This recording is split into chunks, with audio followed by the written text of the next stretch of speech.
Everybody for joining us here in today's session on confronting Kibr and Ujub, the two silent killers of leadership. So, alhamdulillah, I commend you all for joining the FAST leadership program. It's a, mashallah, very good initiative, and I appreciate you having me here and the warm welcome. So let's get started right away, and inshallah, we have a lot to cover, but at least we'll get through some of it. And the important thing is we keep it two-way communication. Make sure you interact as well so that you can get the maximum benefits, especially those who are here on Zoom. As we're going along, we can always engage with the chat box. And if you have any questions, I don't know how the usual process is. We'll have some time for Q&A in the end. But if there's something that needs to be shared, by the mic, if it's possible, then we can do that as well. You can raise your hand, and if there's a chance, we can have you discuss that. The other thing before we get started would be like, if possible, at least the men, if you can turn on your screens, that would be better, so you're more present. It's always when the screen is off, it's more chances of drifting away and not being fully engaged. So if it's possible, please do that. I would encourage that. So I think that is all. Other than that, do take notes. If you want to take notes on a notepad on the PC, or even better is to have a pen and paper, because it's the more you take notes, the more you remember. It's been proven that if you're just passively listening to any talk or lecture or whatnot, then you retain only 20% of what you hear. But if you write it down, it increases your retention significantly. Yeah. If I remember correctly, the statistics are like around 40 to 50%. And even better is if you go and share it with somebody else, you can increase that retention to up to 70% or so. So yeah, do take notes and then go ahead and share it with others. And sharing just does not mean like copy pasting on WhatsApp group and things like that, but really like processing the information, making it in your own words, and then sharing it with somebody, some key points with your family, with your friends, and things like that. So that can significantly not just be sadaqah, as in sharing knowledge, but also on top of that, it helps you really retain better. So yeah, I think that's it, and as well as remove the distractions, phone and other tabs and everything, so we can get the maximum benefit from this session. Sounds like a plan? Deal? Ready to get started then? Okay, alhamdulillah. Yes. Fantastic. All right. So today's purpose is to explore how arrogance and vanity shows its ugly face in leaders slowly and steadily, and how it can take over and override and hijack them, right? And then lead to evil consequences, not that just in their own lives, but also impacting those around them, because they are in a critical position of leadership.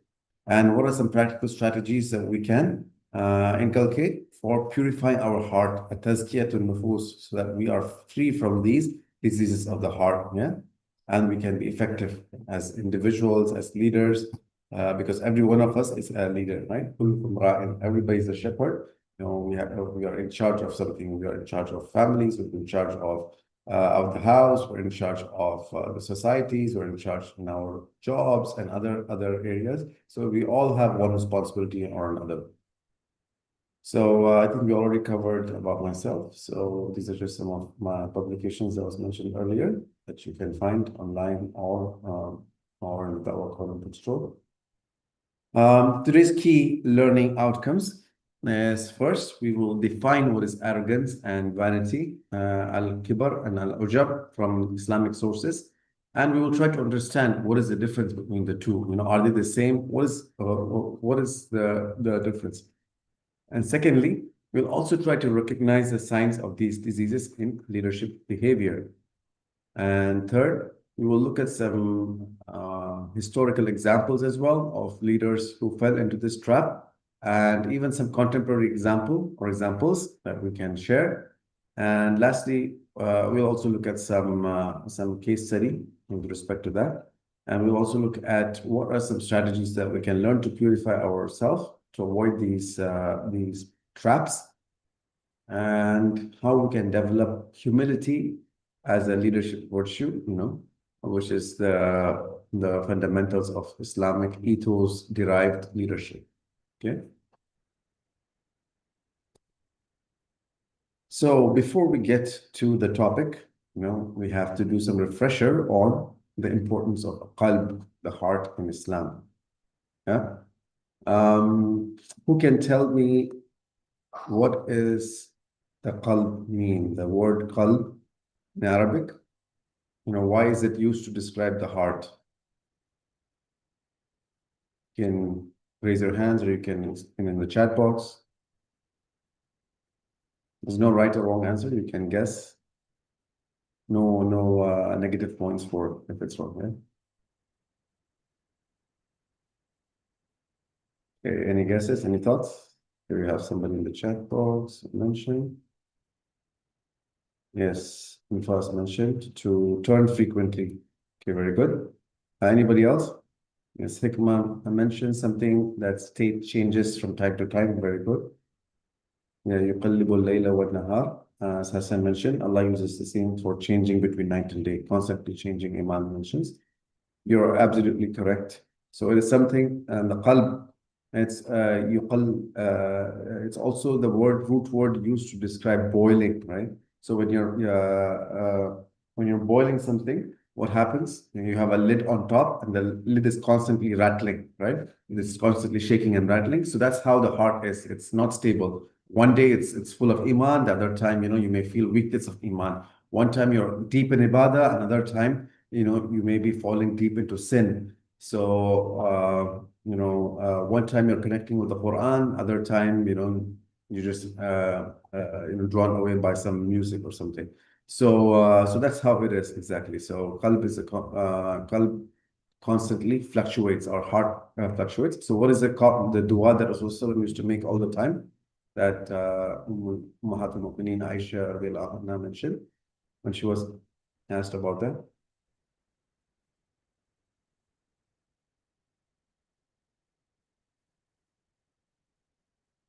It's related to the qalb, right? يا مقلب القلوب والأبصار ثبت قلوبنا على دينك. O changer of hearts, O turner of hearts, orient our hearts, turn our hearts towards the deen. So that was the most frequently recited dua of Rasulullah subhanallah. So that shows the importance of this organ in Islam. And also, in addition to what Muhammad also mentioned, indeed in the body there's a piece of flesh. If it is sound, then the whole body is sound. Yeah. So think of it like the CPU of the computer, right? The system. So it is the main control unit. So if it's sound, then everything else will be, subhanallah, will be on track. So far, so good. So similarly, the corruption of the heart leads to sinful behavior in speech, action, as well as intention. Okay. So corruption of heart can lead to sinful behavior. And there is one ayat in the Quran that talks about that talks about the impact of sins on the heart. I think it's a very popular ayah. If somebody can share that with me. It's in Juz Amma.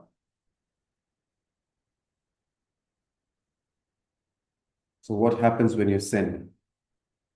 You can also explain that on the chat box. What happens when you sin? What is the impact on the heart? Does it become cleaner?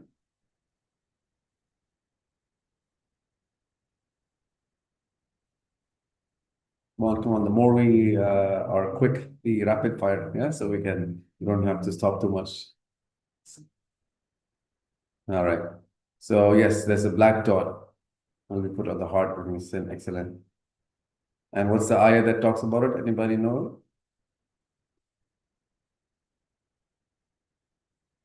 Okay, I'll say the ayah, you tell me which surah it's in. كلا بل ران على قلوبهم. Now you recall the ayah, surah? Correct. Surah Al-Mutaffifin. So indeed, a black dot will be uh, placed on their heart. Excellent. Kimatullah, Hassan, you're correct. Heart becomes dark. Correct. So the dark spots will be put in the heart when it happens. Yeah. So that's what this will lead from a pure heart. Then you become a sick heart, and then even worse case, when it's filled with these black dots, when it's and completely arrogant, and when Kibr has taken over, and the truth cannot even penetrate the heart, it gets like rejected. So that's when it becomes what do you call a fully dark heart. Yeah. We can just turn off the annotation for the participants. One of the moderators, please. Okay. So yeah. So that's when the heart gets to that dead heart state. That's when even the guidance, when somebody reminds them, this kind of heart will run away from the guidance. They don't want to be in a place where there is a remembrance of Allah. They are repelled by it instead. So may Allah protect us from such a condition.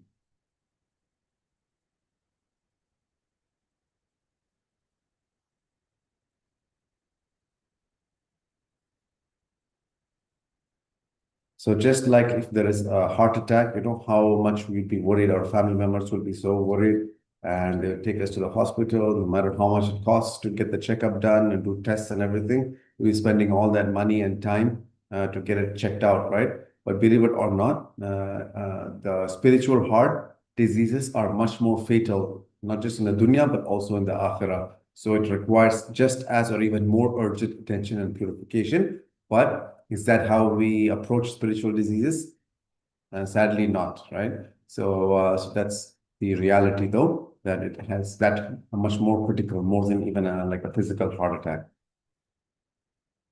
So the impact of heart disease on leadership. So let's take a look at some of that. So spiritual diseases like arrogance and vanity damages leadership integrity, right? We will look at practical examples soon. So they're very hidden, but extremely destructive. So it leads to even rejecting the truth and injustice in decision making. And arrogance, when we act arrogantly, even our followers, they become resentful and they start accumulating this kind of, resentment in their hearts, and they may become passive towards accepting our leadership, and they may oppose us in ways, maybe silently, not in front, but eventually you will lose them, right? You will lose them to be true followers. So maybe if you're in front of them, they might do what you say, what you ask them to do, but the second you're out of the scene, they're not really committed, right? So we don't want that kind of team members. We want to inspire, like, people who are committed, people who are bought into the vision, and they are with us through thick and thin. When we have that kind of team, like the Sahabas were there for the Prophet ﷺ, and even later to our Khulafa, then we can have amazing results, right?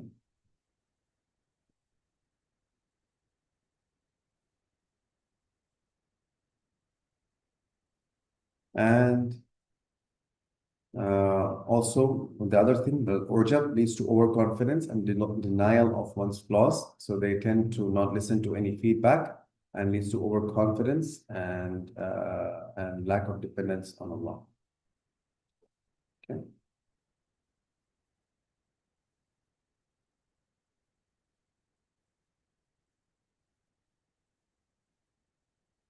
Okay. So let me ask you a quick question before we move on. Let's say if I don't know if there are any engineers here, but even you don't have to be an engineer, you can just make a guess. How long does it typically take to construct, let's say, a 20-story building? It's a normal sized building. How long do you think it would take to construct that building? Okay, maybe 2 years, says Hassan. Any other guesses? Couple more guesses? Okay, 10 to 20 years is a mark.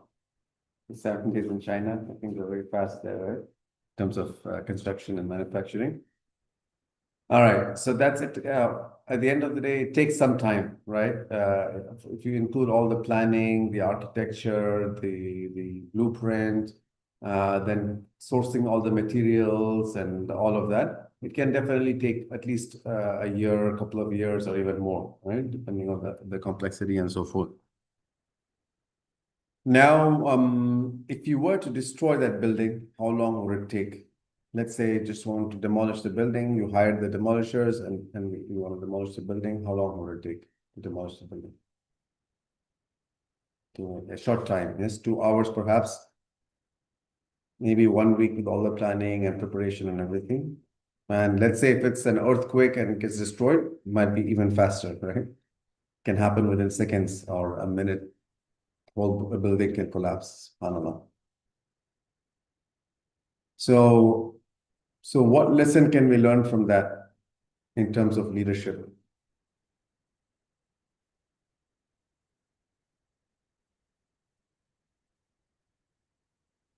Especially the first point that we're talking about, right? The leadership integrity. So what lesson can we learn from that example?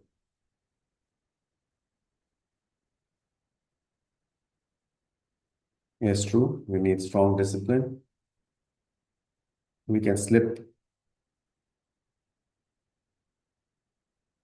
Yes, hard to establish. So our reputation, our integrity, our the trust is hard. Even like a pure heart is very hard to build, hard to establish, but it can be destroyed very, very quickly, right? It can crumble within a short period of time if we're not careful, if we let things go, if we take things too easy, we're not careful. So that's what we need to work really hard to preserve that heart so that we don't slip and we don't fall into these unethical behaviors and a loss of integrity and um, uh, righteousness. Okay, good. Thank you.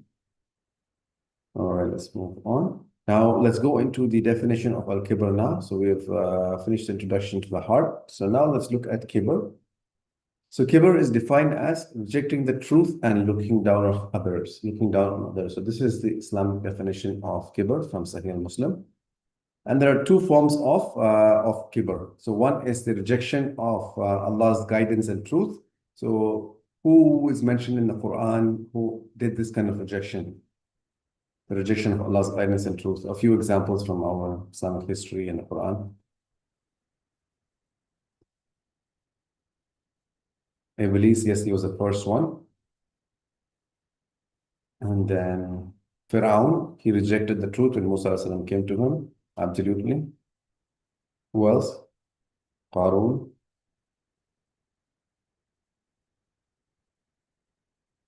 Yes, no doubt.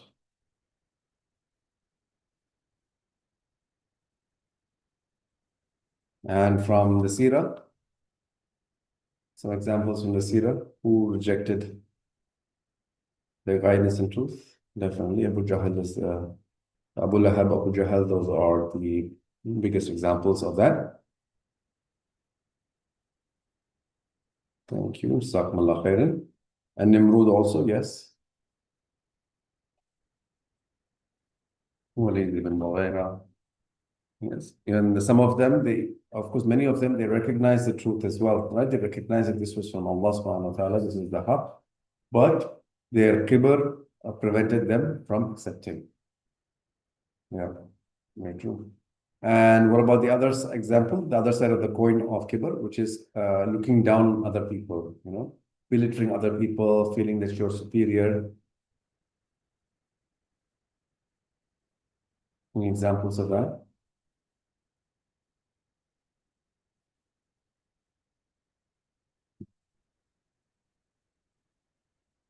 Yeah, many of them, all of the above also. Abraha, yeah, that's a good example as well. When he wanted to, bring down the Kaaba.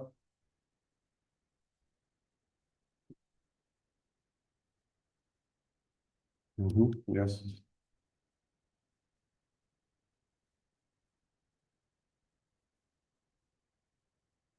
Yes, Ad and Thamud, they were committing this arrogance in the earth, no doubt. It's mentioned as well. That was one of their big diseases of the heart. And then we have the modern day Ad and Thamud as well, right? Of arrogance. You have Trump and Netanyahu. Yes, but related to the Banu Israel of the past. Definitely. Thank you. Jazakumullah khair. So we know that it's an internal disease of the heart, right? So when acted upon, so kibr is like a disease inside the heart, and the action when it's manifested, when people are acting out, then it becomes takabbur. So it becomes manifest arrogance. Yes, Lohar, thank you for that. Jalut as well, another example.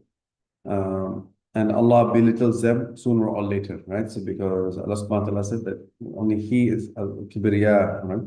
Allah subhanahu wa ta'ala is the only one who deserves to have pride, and everybody else, it's not suited for them. That His cloak is pride. So then if anybody has a mustard seed of arrogance or kibr, then it will prevent them from entering Jannah, subhanAllah. So may Allah protect our hearts from this big disease. And we also read the ayat today, the brother, on Surah Al-Luqman. And also Surah Al-Isra also talks about this kibr. Yeah. So, Jazakumullah khair. And one of you also mentioned earlier about Iblis, and the famous story is mentioned in Surah Al-Araf, where he said, I am better than when Allah subhanahu wa ta'ala ordered him to prostrate to Adam. Then he said, I am better than him. He created me from fire and him from clay, right? So again, this is a lot of times arrogance is a perception, right? It may not be a fact, it may not be a truth, but it's just like a perception that they may hold, and they assume that it's the truth. So similarly, there's a lot of oppression happening in the olden days, right? And even today, like the whites may consider like, oh, no, we're better than darker skinned people, we're better than the blacks people and the brown people. So we are superior and we're supposed to rule over everybody else. This kind of arrogance leads to their actions as well. So this is disease in the heart manifests in crimes in reality, right? In the real world. Yeah. So let's take that for example. So what has resulted from this arrogance that I'm better than him? So what are some of the evils we see come out of that in society?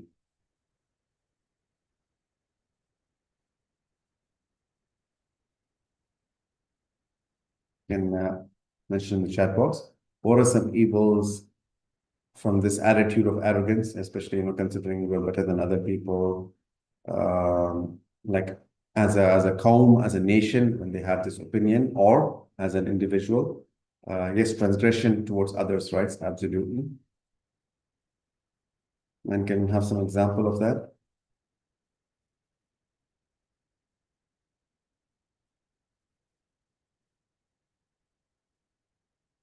A spread of corrupt behaviors. So they might be doing evil, and then they say like, nobody to check them.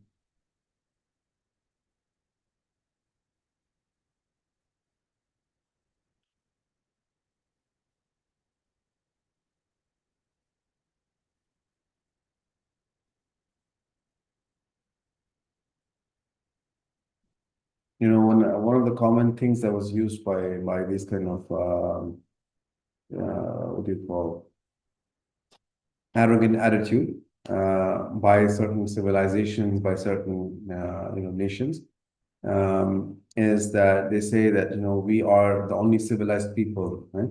So we have to conquer these barbaric people, and then we have to civilize them, subhanallah. So that is also coming from arrogance, right?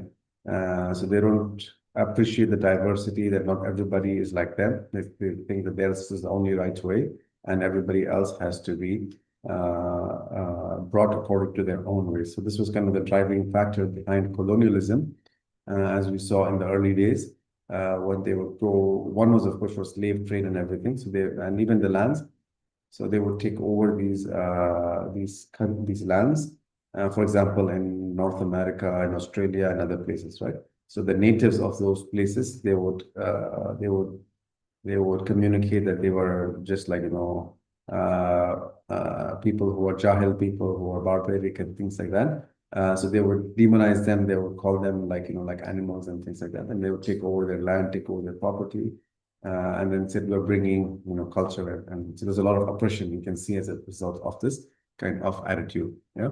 And similarly, we can see in the slave trade, they would go and capture these people as slaves from Africa and even like from India and other places. They would bring them to other countries to work on for no salary. And so just so that they felt that they are able to do that, and they would steal the wealth from those countries and bring it to their lands. So a lot of oppression we have seen because of this kind of attitude of arrogance as well. And let's see some of the comments here. Yes, so Fatiha mentioned society will stop learning and understanding others, and they will only accept their own opinion. Very true.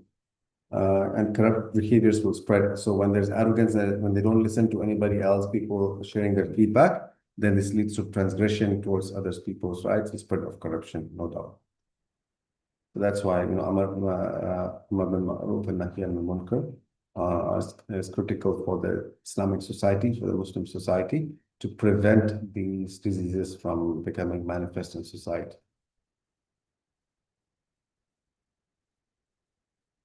Yes, very true. And it also leads to, as Hassan mentioned, it leads to mockery and hurting people as well. So you don't care about what other people think. So you only care about, that you have the right or to hurt anybody. You don't have care about other people's feelings. You may make insulting remarks about people, about people's race, about people's looks, and other things. So yeah, that's also another evil that can happen as a result of this. Absolutely. Yeah, injustice, and when they feel that there's nobody to check them or nobody to hold them accountable, that they have the powers or they become arrogant, so then they will spread immoral things and injustice will spread as well, no doubt. And as you can see in the slide as well, so arrogance prevents repentance, prevents learning and personal growth. So we are just caught in our own bubble of superiority that we stop ourselves from going further.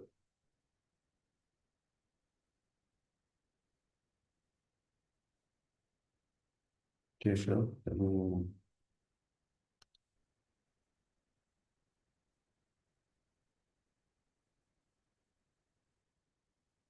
Give me 1 second. Let me check if the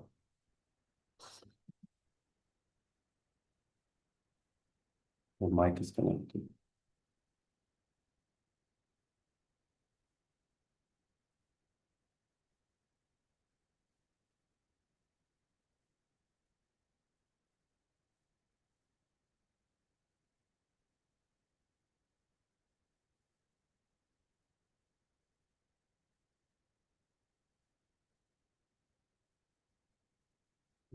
Someone's just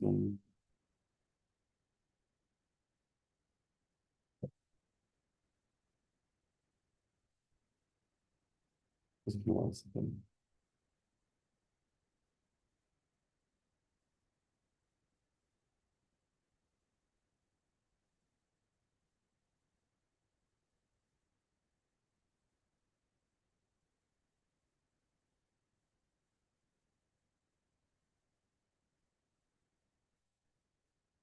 No, I'm sorry about that. For some reason, my mic was not connecting to the Zoom. Anyways, I'll try to speak up a little bit more.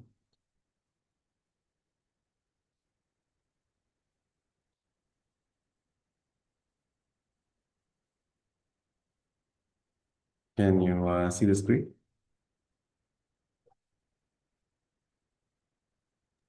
Yes. Okay. Let's just do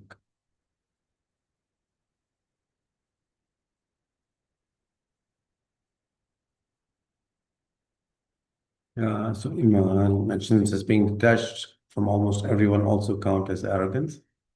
It depends. It depends on the reason why somebody is doing that, right? Is it because of the intention? Is it because of depression? or is it because they feel that they don't need anybody? So it really, we can't just make a generalization, but typically it might be some other reason. Yeah. All right.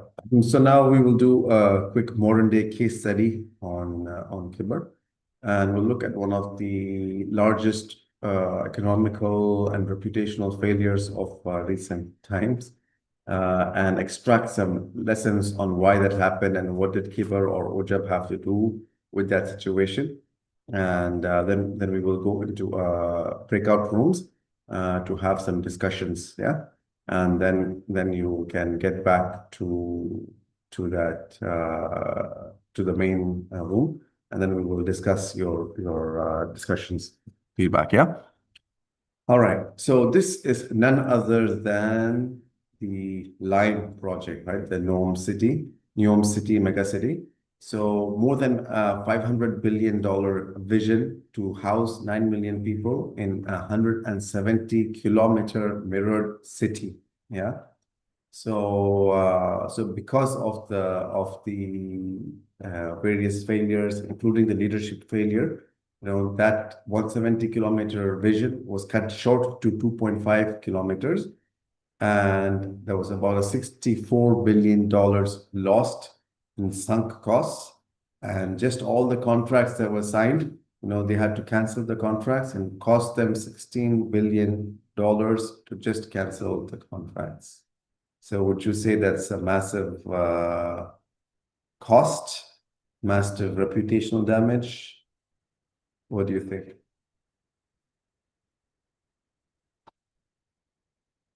And if for those who might be familiar with this, have been following the news on this one, why do you think that this happened?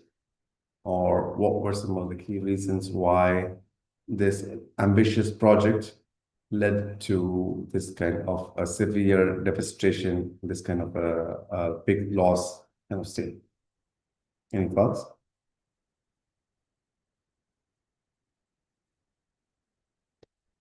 We'll learn more about it shortly, but just wanted to get some prelude.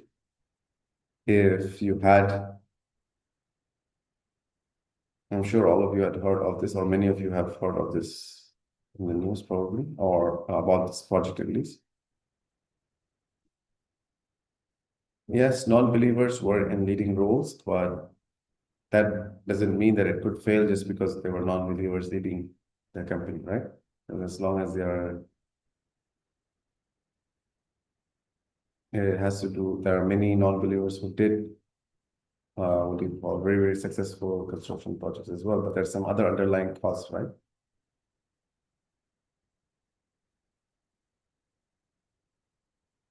Okay, so let's look at some more facts of what happened in the leadership, right? So there were, yes, the main leader, the CEO, he was a Saudi, but he was, of course, fortunately, the disease of Kibr was overtaken by it, and then he would say like, I drive my employees like slaves, and I will celebrate when they drop dead when they're working and things like that.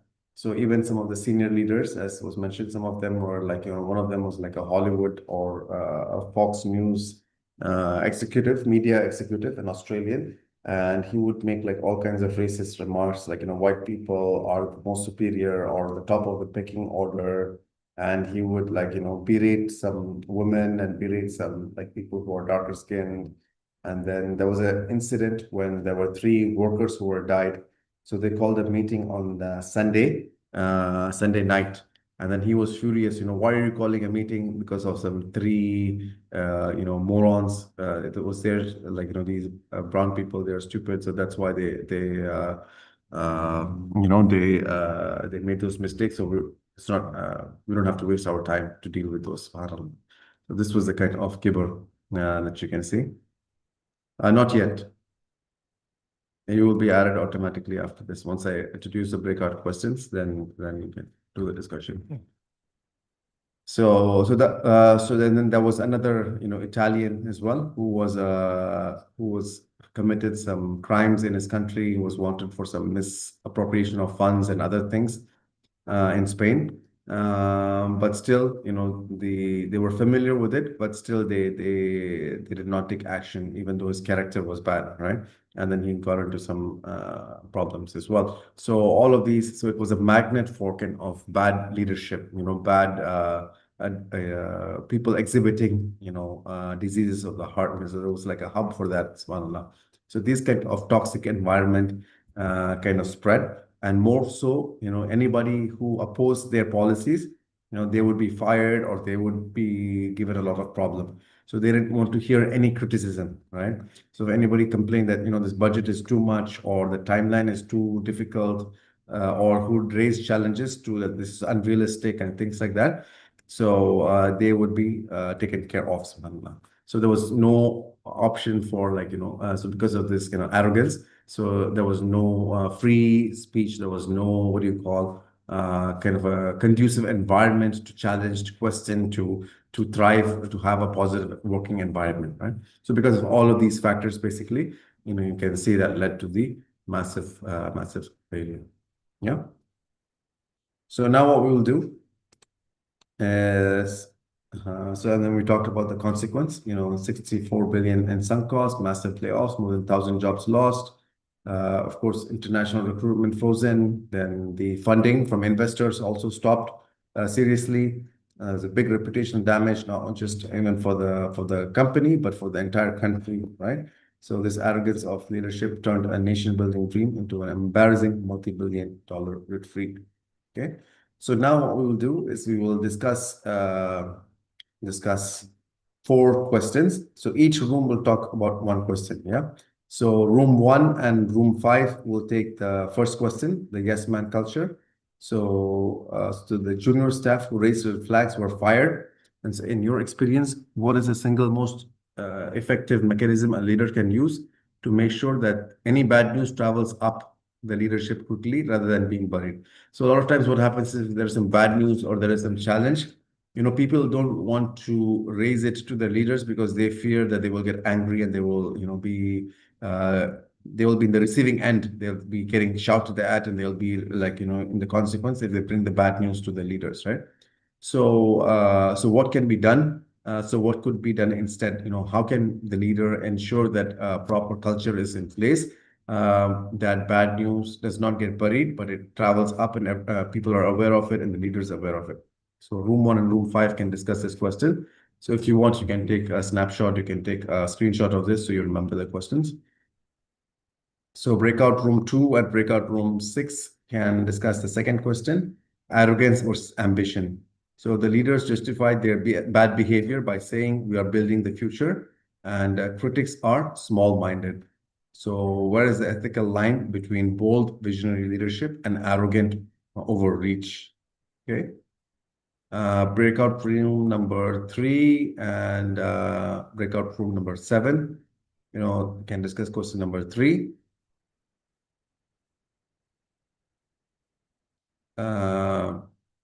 So beyond the 64 billion lost, name one non-financial consequence of this leadership failure.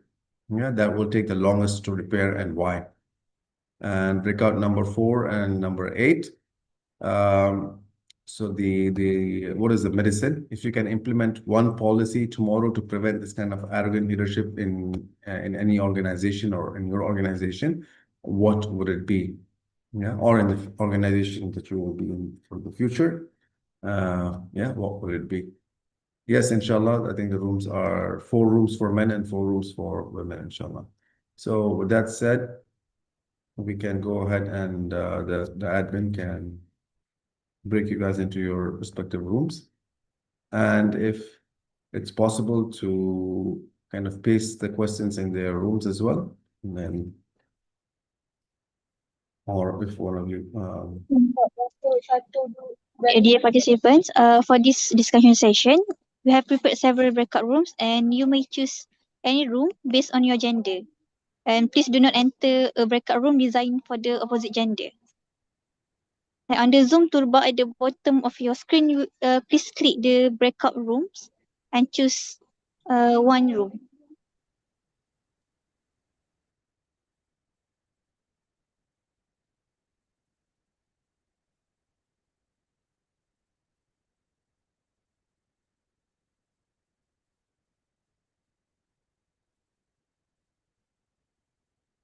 Give them 10 minutes.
To all participants, you need to find a breakout rooms button on your screen.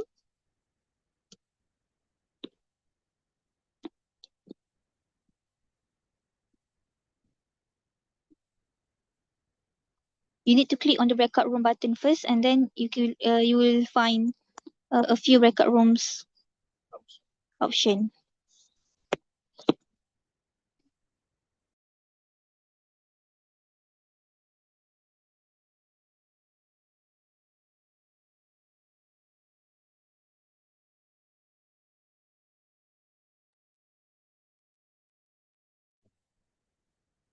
You can see the more button if you don't see it on the main panel. You click on more, then you'll see the breakout rooms.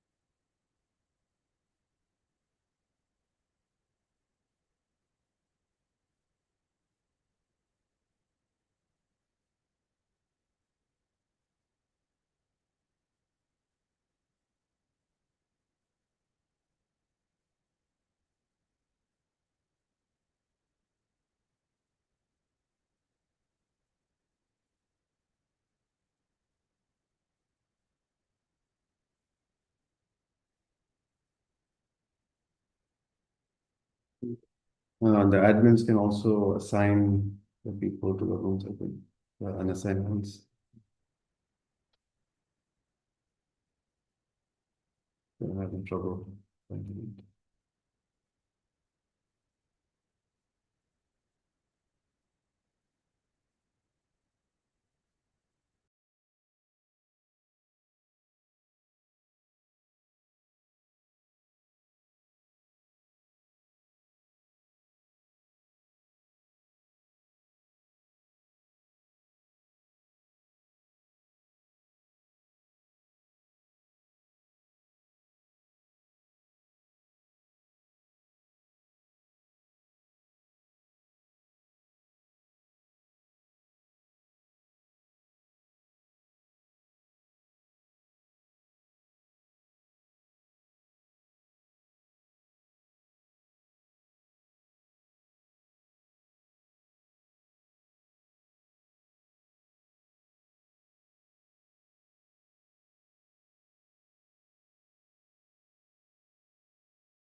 To all participants, can you write your gender on the chat, and our committee will assign you to a room.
Assalamualaikum, dear all participant. You may enter the breakout room that have been assigned to you.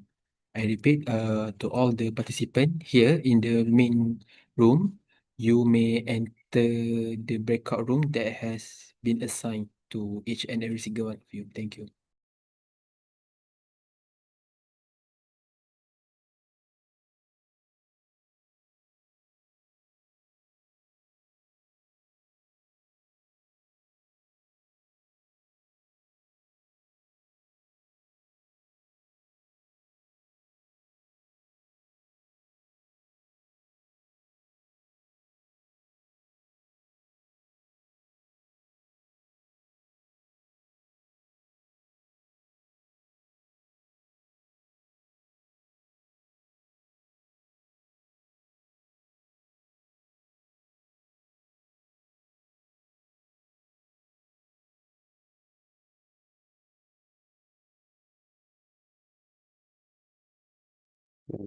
Has it been 10 minutes, I think, right?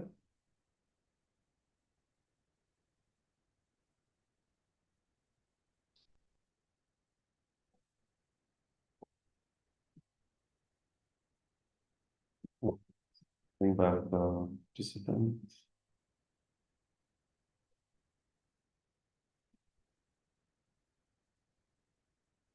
All right, so now we will close the breakout rooms and we can go back in.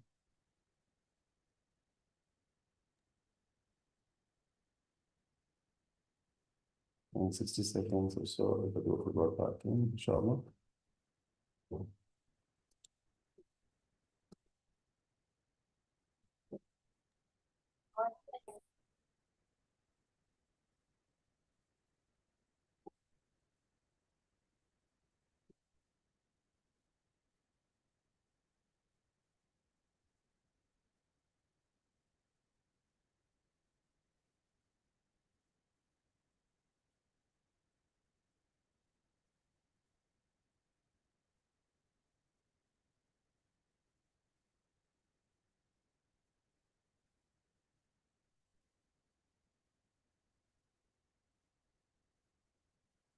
All right, so hopefully all of you had a chance to discuss in your breakout rooms about the 4 different questions. So while we are waiting for everybody to join back in, can we get somebody from room 1? First, we'll start with the first question, about how a leader can ensure that, bad news does not get buried, and there's an open culture, and then the news can travel quickly and reach the leaders and reach the right people, so action can be taken. So what are some things that can be done? So first we'll hear from room 1 and then room 5, who also has the same topic. All right, somebody from room 1 want to share your thoughts? You can open the mic and give a summary of what the discussions were.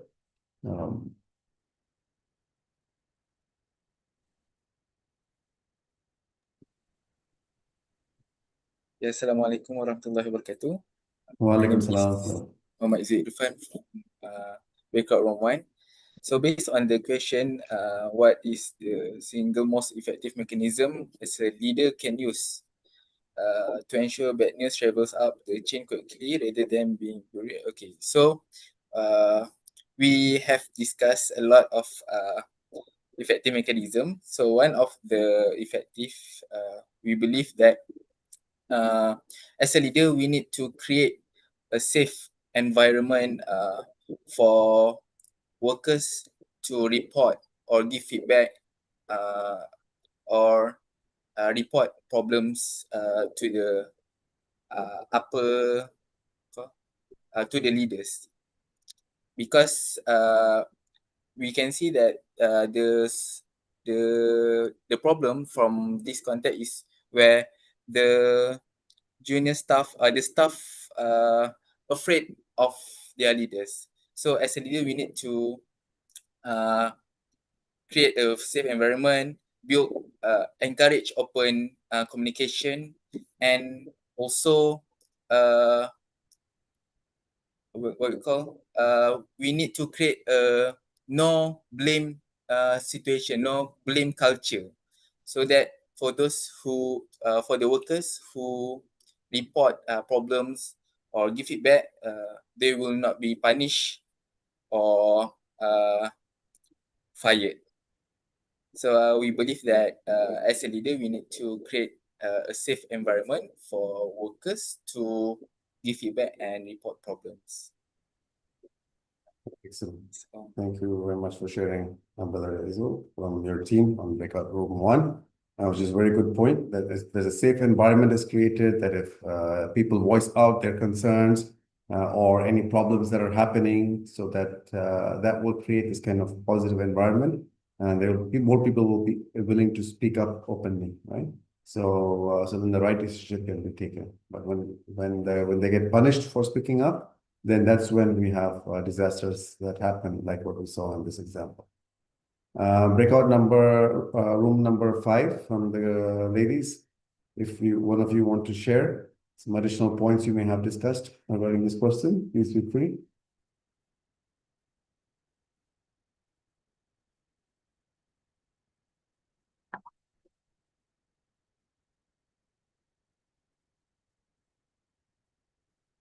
There anybody from breakout room 5 who was there?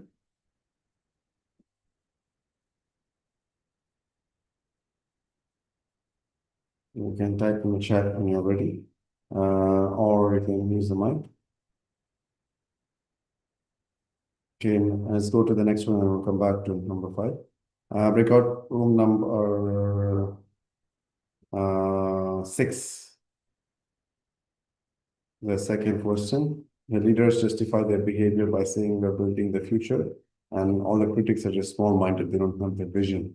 So how can we balance between having, big vision, bold leadership, versus being arrogant? So first we can start with the lady side, if you're ready. That somebody in the lady side discuss this question. Breakout room number 6. Assalamualaikum. Can you hear my voice? Yes. Okay, so for question number 2, what we have discussed is that a leader must be guided to be a leader. So a leader cannot rely only on himself. Instead, they need to guided by the Quran and Sunnah. Also, they need to be supported by their team with shura, with evidence, and also accountability. Okay, so the arrogance will infected in the leader's behavior when the leader himself starting to corrupt by believing only on himself, where they rejected other advices and other opinions. Okay, so one of the solution that we propose to avoid this is to have internal communication platform, but with stricter surveillance, so that we can support each other, leader and the team, we can support each other to avoid the arrogance coming. That's all from me. Thank you. Thank you so much for sharing that. Okay. All right. Anybody from room number 2 want to add something on question number 2?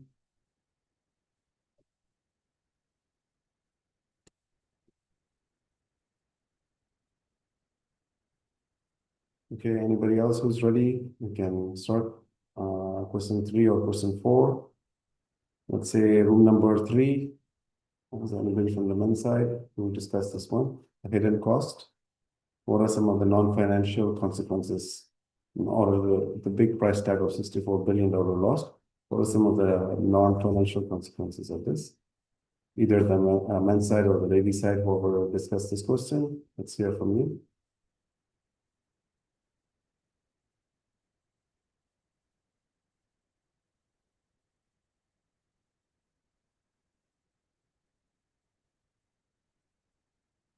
Okay, nobody discuss this one.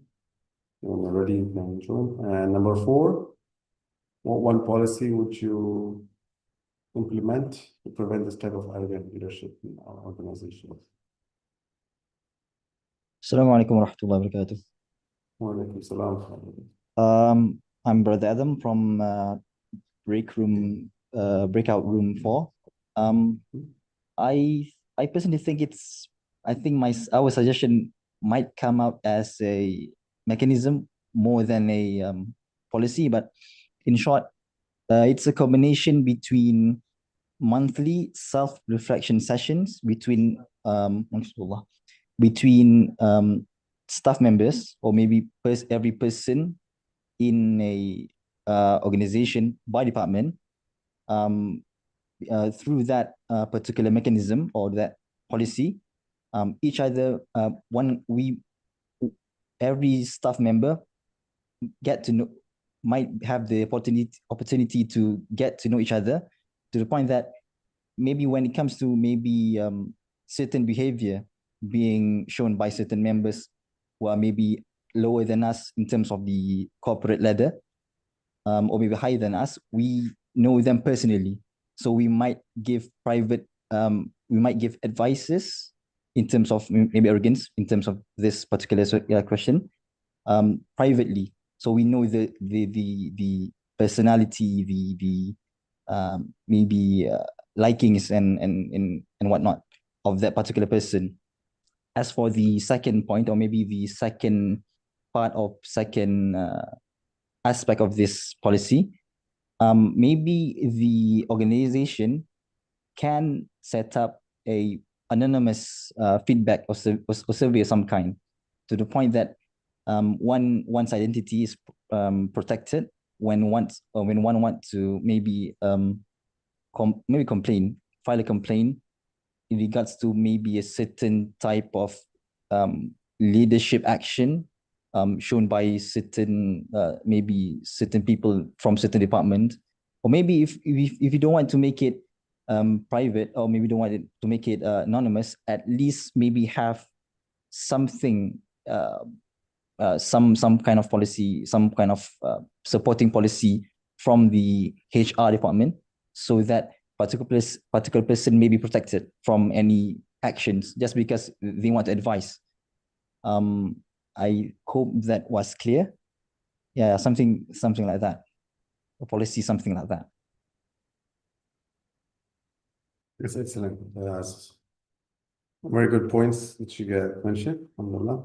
I think those are good strategies when you get to know people personally, have those kind of forums that will get them to interact, and that will build that trust, and then give that opportunity to advise people. Yeah. So, and private is always better than public, right? Because people get defensive when they're shamed, or when they're brought out something or criticized in public. So, very good points, definitely. Yeah. Excellent. And from the sister side, any of the groups that discussed that we missed? Anybody can join in if you want to add any of the persons.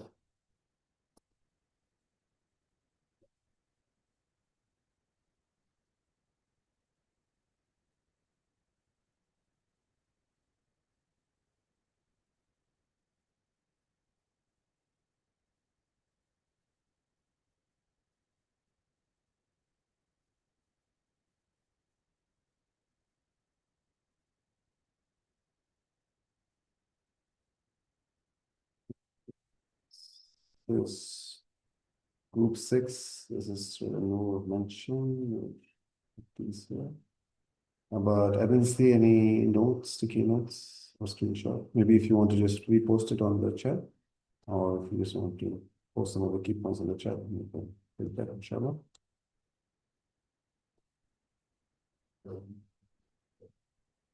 All right, great.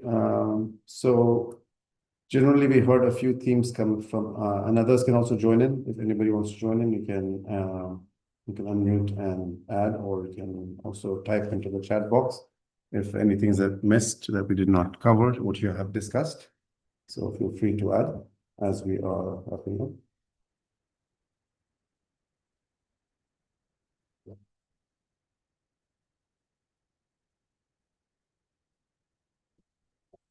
So one thing is definitely, when people, as many of you mentioned, having an anonymous system, right?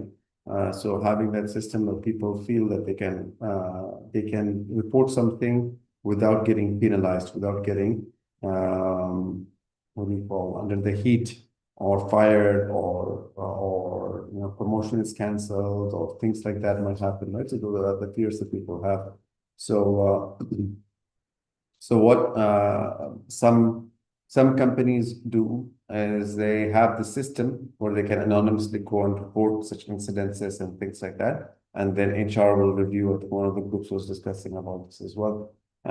So those are definitely work. And I was currently doing a program for one of the big companies, a leadership program, and they were mentioning that they hire a separate company, so they don't even use their own HR, so that nobody finds out within the organization that their identity is protected. So they hire a third-party company, and this third-party company has a system so anybody can log in and file in that complaint, and then they will investigate with the manager, even if like the higher up is offended. And if needed, they can go all the way to the CEO to report that, or they have the power to even investigate the CEO if they need to. So, and report to the board of directors. So that's the extent that they went to make that kind of system, so that people don't feel shy or don't feel fearful to report things that needed to be reported. Yeah. So having that culture of speaking out definitely helps, and also curbing that arrogance that we mentioned. Right? So isolating those kind of behaviors that these are not welcome, and really dealing with them, even in the leadership. So in this case, what happened was all of these were very well known that some of these leaders were acting very arrogantly in this the line project, and very openly as well. But no action was taken. They were not fired. They were not had no consequences because they had the power. They just were let go. But rather, the people who raised issues, they were the ones who were suffering. So this is the kind of opposite of justice, right? So having that strict culture where even the leaders are held accountable, just as Prophet Muhammad SAW mentioned, that if when somebody asks that Fatima who stole something, she belonged to a tribe, a powerful tribe, so they were saying that she should be excused. Then Rasulullah said, even if Fatima binti Muhammad were to steal, then I will cut off her hand. Meaning that the law is applied equally to anybody, despite of their position, despite of their relations and things like that. Yeah. So that kind of justice would create that as well. Okay, so let's see the group 6 sticky notes. Oops.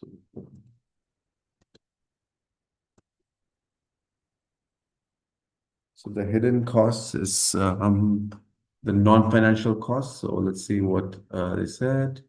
Is talent drain. Very good. Absolutely. So talent drain, it affects the country's economy and the job market in the long run. So people start leaving the country, people start leaving the company. Trust is another issue. So we was treating the respect treating the workers with no respect and look down over them. Absolutely. Thank you, Sister Bayan, for that pointing that. So when trust is lost, it's very hard to motivate people, right? So people just ignore and have no respect, like Sister Akila mentioned.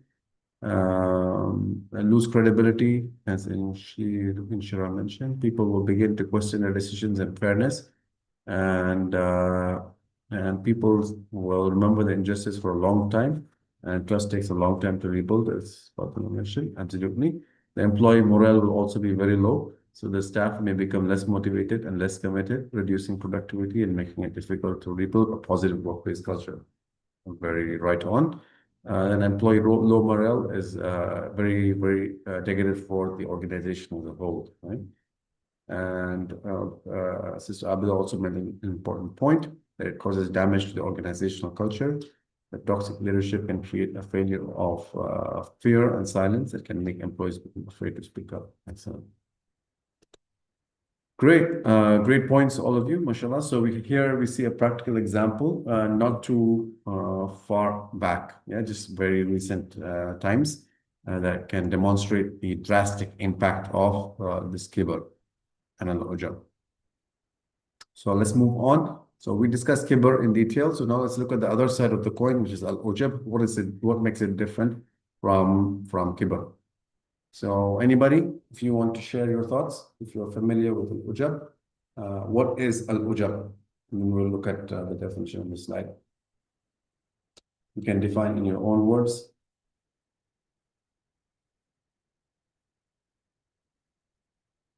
Anybody want to give it a shot?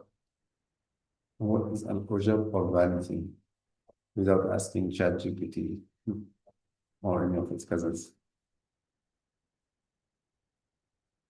No guesses? No problem. Let's go ahead and look at the definition. It's self-admiration, as you see in the mirror. Like, sometimes we see these people who are always looking in the mirror, they're obsessed with themselves, right? So it's not necessarily like thinking that we're better than others or putting down other people. It's more like a self-obsession. We think that, oh, we're so intelligent, or we're just so handsome or beautiful or whatever. So that kind of self-obsession is al-ujub. Yeah. So it stems from being impressed with one's own deeds, knowledge, or status, or looks even, right? So Ibn Ata'illah said, be pleased with your deeds, shows reliance on them, not Allah. So when you feel that, oh, okay, maybe you delivered a really good presentation, or you really did a good assignment and then you're just like, for many days, you're just thinking about it. Okay, I did such a good job. So that means that you are more dependent on yourself and not on Allah subhanahu wa ta'ala, right? That doesn't mean that we do good assessments. And if we did something, we can be proud, but without that kind of self-obsession kind of thing, right? But always remembering Allah subhanahu wa ta'ala. Like even in football, we have an example, right? You have these players who are not obsessed with themselves, but they do sujood after scoring a goal. That just shows that you're thanking Allah for whatever good that comes your way. You have whatever success that comes your way, you're remembering and attributing it to Allah and not just to yourself and feeling proud, excessively proud. So Al-Ghazali mentioned that the ego, the nafs, seeks praise, and untrained, if you don't train your nafs, if you don't restrain it, then it corrupts worship. It can correct our ibadah as well. So unlike arrogance, it does not need others to exist. It thrives in isolation.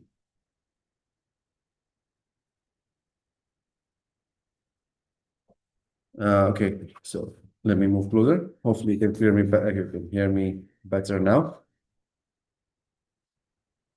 So, okay, so compared to Kibr, this one is just by yourself, right? So isn't it harmless? What harm could come from Al-Ujub?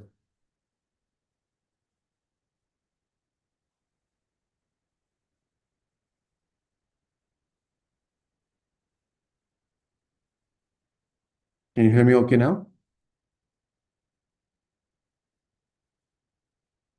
All right. So let's see, what harm can come from Ujub?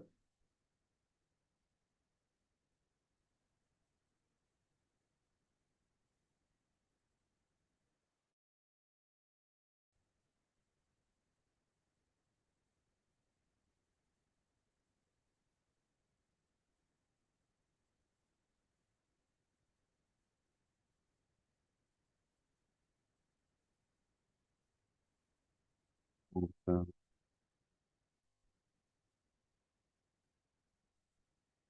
right, let's see what are some of the harms that can come from Al-Ujub.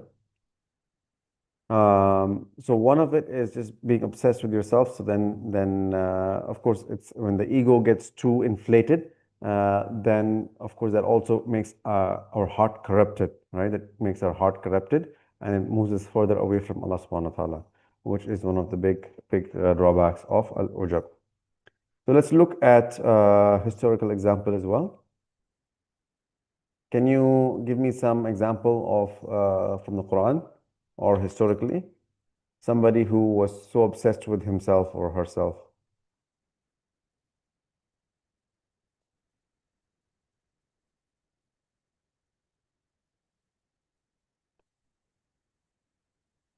Yes, Fir'aun. That he said, I'm Ana Rabbukumul A'la, right? He declared that I am the Lord of the worlds. And then he told Haman to build him stairs that will reach to the God of Musa. And Qarun was so impressed with his wealth, absolutely. And he said that I have all of this because of my strength. And that's what happens to people at times, right? They attribute their success to themselves. Okay, I am so successful because of I am a good businessman, or I am a great student. It's because of my intellect, it's because of my abilities. So that negates Allah subhanahu wa ta'ala from the equation. And that is a serious spiritual disaster, which can even take us to kufr. Thank you for that. Yes, Karun said, as you mentioned, I was given this because of the knowledge that I possess. And the man with the garden, yes, in Surah Al-Kahf as well, whose garden was destroyed because the other man mentioned that if you had attributed your success to Allah, that Allah subhanahu wa ta'ala given you this, it would have been better. And they ignored Allah's blessings and claimed credit for himself. And as we talked about Fir'aun as well. So the worst is when there is both Kibr and Al-Ujub. It can be a major, major disaster. Okay. And in this hadith, we see that three things lead to destruction: obeying greed, following desires, and being conceited with oneself. Mr. Javed, I'm sorry, Yes. but actually we only have 15 minutes left. So can we do Q&A sessions? Okay, sure. Let me just share the closure, and then we'll do Q&A, inshallah. Let me see if there's anything else that we can share. So just wanted to share this debrief that, an arrogance is mainly about superiority over others, whereas ujab is self-admiration without comparison. And because of arrogance, you reject the truth, and then you have hatred for other people. Because of vanity, it leads to overconfidence and delusion. Okay? So the root cause of arrogance is pride and comparison, and the root cause of ujab is pride alone. All right? So with that, we will open the floor for Q&A, inshallah. So now we will proceed to the Q&A session. Participant who wish to ask a question may either raise your hand or type your questions in the Zoom chat.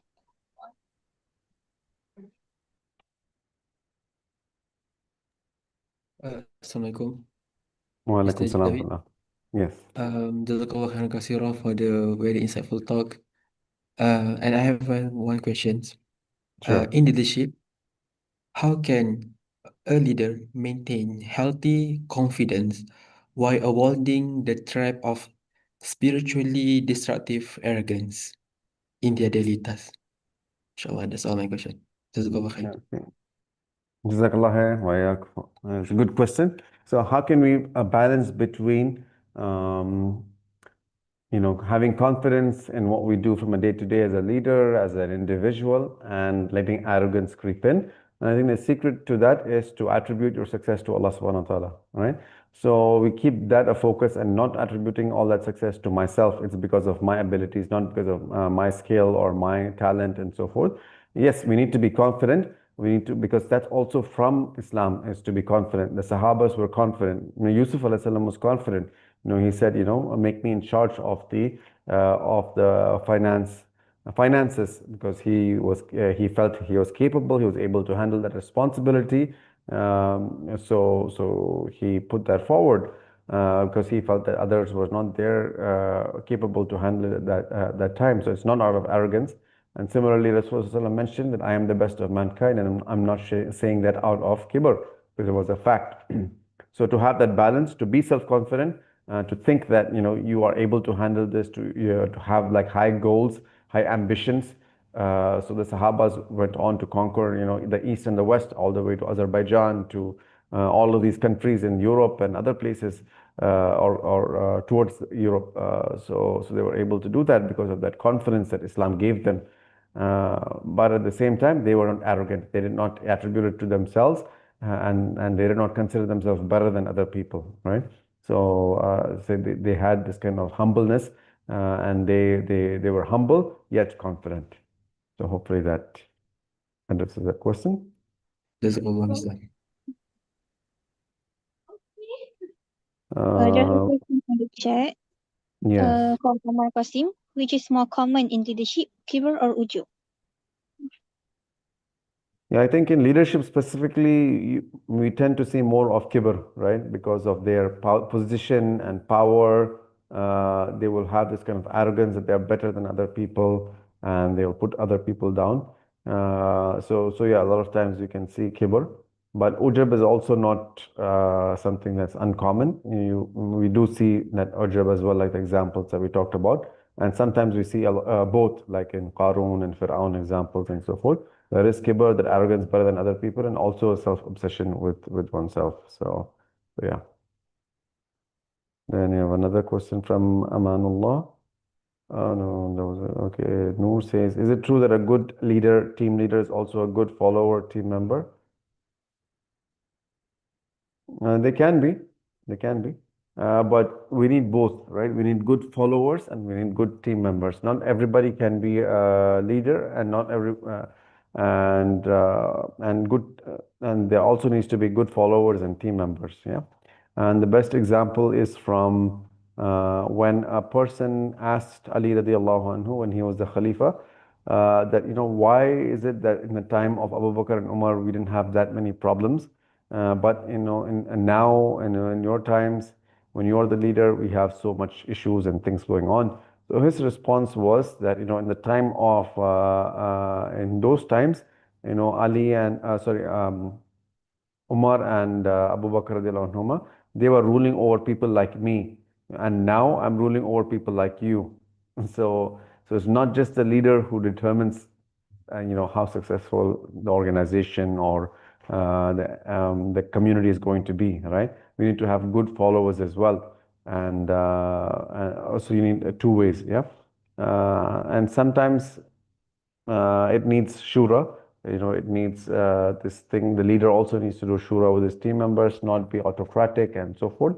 And the team members also need to follow directives, right? And follow the leader. And because one of the things that makes good community is when the leader is followed, right? Because atiullah wa rasulahu wa ulul amri minkum. So follow Allah and His Messenger and those in authority over you. So that is something that in everything that we see, even in Salah, the Imam is being followed. Even the husband and the wife, a successful marriage is when the wife obeys the husband, right?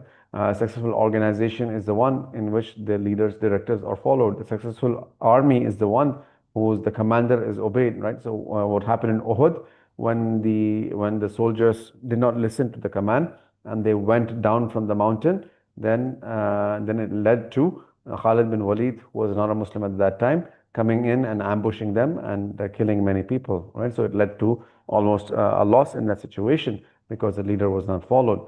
So yes, that doesn't mean that we follow blindly. As we talked about earlier, we need to have that open communication, but at the same time, generally, as long as they're not commanding to do something bad or things, the followers also should have that kind of attitude that we should not let pride come in and kibr come in, but be willing to listen to those in authority. Okay, does the reward of deeds is negated when we have one good intention initially, but then suddenly their heart got infected by kibr and ujub? To be honest, I don't know the answer to that question. Yeah, Allahu alam, because Allah is the one who knows the things of the heart and rewards and can accept a deed. Acceptance of a deed is ultimately dependent upon Allah subhanahu wa ta'ala. But it is something, even if, let's say kibr or ujab creeps in, then we have to constantly keep renewing our intention, right?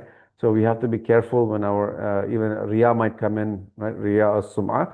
Riya is when we want others to see our deeds, or sum'ah is when we want other people to hear or praise us and things like that. So we need to constantly, even if the intention is corrupted, we need to constantly renew our intention and say, A'udhu billahi minash shaitanir rajim, and renew our intention for the sake of Allah subhanahu wa ta'ala. Yeah. So hopefully that will help us from our rewards from being lost. And we also continuously pray to Allah for accepting our deeds and say, Alhamdulillah, for giving us the opportunity and so forth. We have another question. Iman asks, can extreme selflessness somehow circle back to ujab? For example, I give up everything for you Why are you still ungrateful? This somehow insinuate knowing exactly what's best for someone.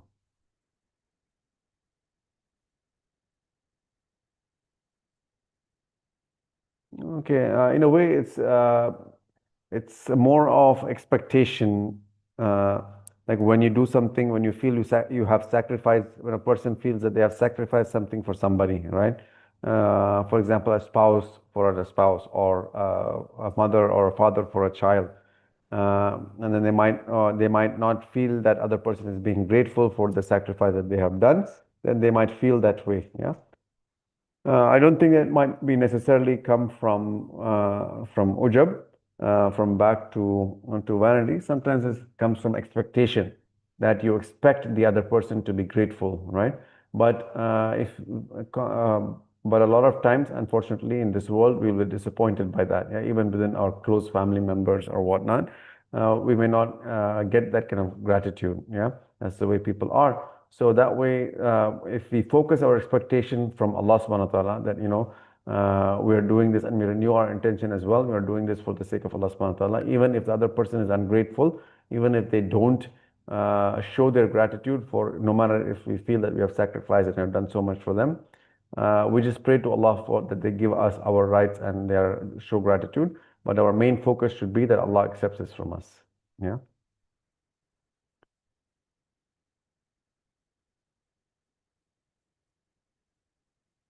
So then we have another question from Anfas. In corporate, it's all about performance. Being a successful leader is to turn a loss-making, bankrupt organization into a performing one. Will it be related to any of these two features? You mean Ujub and Kibr? I think not all the time, not always, but it is always being one short-sighted, right? So when that is the only focus, that only when it's performance, when it's profits, when it's money, then it can lead to unethical behavior. It can lead to us losing our moral compass, and maybe cutting corners and taking shortcuts and doing unethical behaviors that might still bring us that profit. So that's why value-driven leadership is critical. That yes, we can be performance-based, but as long as we are value-driven, right? We are driven by a moral compass, even in our corporate decisions, even in our performance. It's not just related to performance at the cost of sacrificing values, right? So that's where we need to anchor in, good values that are always like, Islamic values are universal, honesty, integrity, trustworthiness, being upfront, and all of these will make it a healthy organization. And in the long run, the performance will also increase by having positive values. Whereas, if there is corruption, if there is ingratitude, if there is these kind of negative things that are creeping into an organization, it's going to eat up like a termite, and that organization will eventually collapse in the long run because it's not built on a solid foundation. So yeah, being ethical also leads to positive performance. So it can be framed that way, and that way it can be also promoted in the corporate setting. And Bayan mentions, how can someone differentiate? Yeah, I think this will be our last questions. How can someone differentiate if they are having so much vanity with overconfidence, or they're just proud of themselves but also start to telling everyone around about what they did?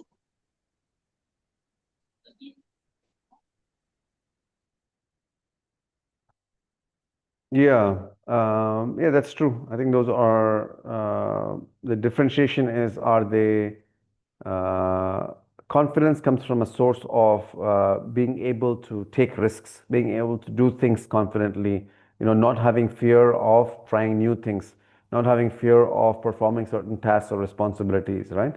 So that is where confidence is. If somebody asks you to do something, even if it's challenging, you're ready to take on the task. So that's where self-confidence is. You're not like, okay, somebody asks you to give a presentation, maybe you may have some anxiety, how am I going to speak in front of all of these people? But still, you are confident that you will be able to do it, and you go forward and do it. Yeah. So that is where confidence comes in, that you're able to take on these responsibilities, challenges, despite having fear, you're able to move forward, and you are confident in your abilities that you will be able to perform these things, these tasks, these challenging tasks, your job, your academic responsibilities, with positive results. So that and then you are confident and you have your trust in Allah that Allah will help you to accomplish this. So that is all coming towards a positive thing. So this is positive confidence. Yeah. Ujub and overconfidence is when, like, you become too arrogant, and then sorry, you just full of praise for yourself, right? You just, like, filled with self admiration that you look you're the most beautiful person in the world, and then there's nobody else who can compare with you, that you're the world's most best presenter. And there is no comparison, so, and then you're just obsessed with yourself, right? So that's where it comes in. That there is no connection with Allah subhanahu wa ta'ala, that you're not thanking Allah subhanahu wa ta'ala, you're not asking, you're not humble, and you're just, like, announcing to everybody else, as you mentioned in the example. So that's where Ujub can, and that's how we can differentiate between confidence and good confidence and overconfidence and Ujub. Okay, so hopefully that's clear, inshallah. Alhamdulillah. Jazakallahu khairan to Mr. Javed for your insight, wisdom, and sharing with us today. May Allah reward you abundantly with the best reward in this world and the hereafter. And on behalf of the organizing committee, we would like to sincerely apologize for any inconvenience during this session. As we come to the end of today's program, we would like to invite everyone to remain online for our group photography session. And we kindly request all participants to switch on your cameras.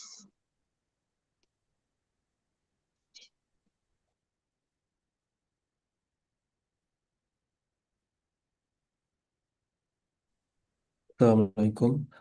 For the photography session, there will be a photo that will be taken for different page. So I will take a photo for the first page first. Okay.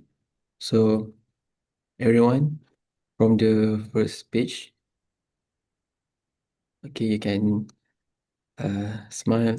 Okay. 1, 2, 3.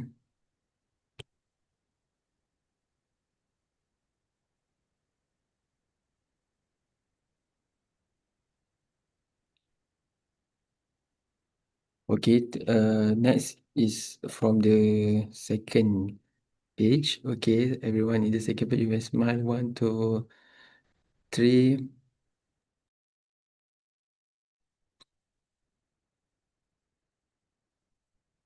Okay, next, everyone at the third page. Okay, you may smile. Okay, 1, 2, 3.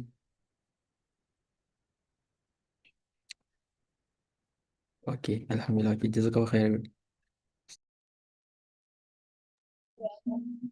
Jazakumullah khairan.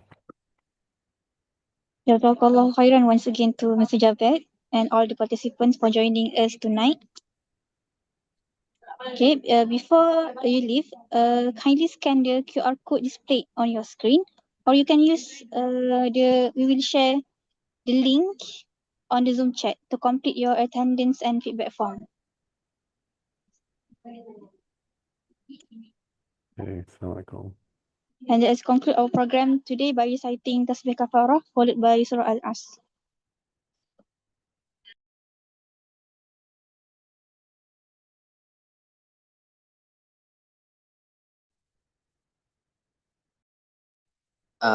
Miss, can you please share the QR code link, Google Form link, please?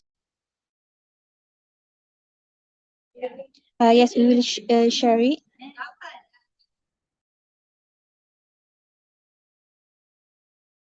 Yes.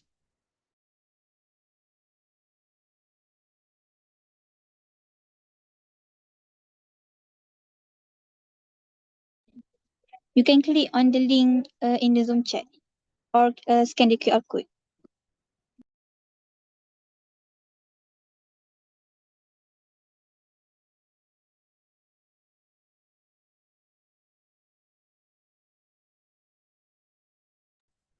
Thank you, Miss.